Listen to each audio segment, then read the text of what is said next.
పూర్వ జన్మలో చేసిన కర్మలు ఈ జన్మలో ఎలా తిరిగి వస్తాయో తెలుసా? ఒకరోజు కృష్ణార్జునులు విహారానికి వెళ్తుండగా ఒక రాజమహల్ ముందు ఒక ముసలమ్మ భిక్ష అడుగుతూ నిలబడింది.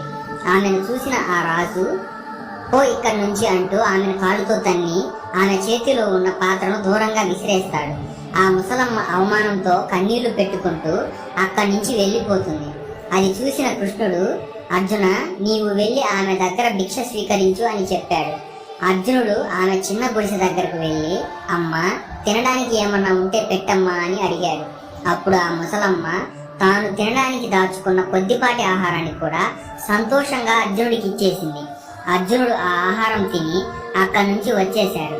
తర్వాత కృష్ణార్జునులు అక్కడి నుంచి వెళ్లిపోయారు. కొంతకాలం గడిచాక మళ్ళీ ఒకరోజు అదే రాజ్యానికి కృష్ణార్జునులు వచ్చారు. ఈసారి ఆ రాజమహల్లో ఘనంగా బారసాల జరుగుతోంది. అప్పుడు కృష్ణుడు, అర్జున, వెళ్లి ఆ పాపను చూడు అని చెప్పాడు. అర్జునుడు లోపలికి వెళ్లి ఆ చిన్న పాపను చూడగా ఆ పాప నవ్వుతూ, ఏం బాబు, బాగున్నావా అని పలకరిస్తుంది. ఆశ్చర్యపోయిన అర్జునుడు బయటికి వచ్చాడు.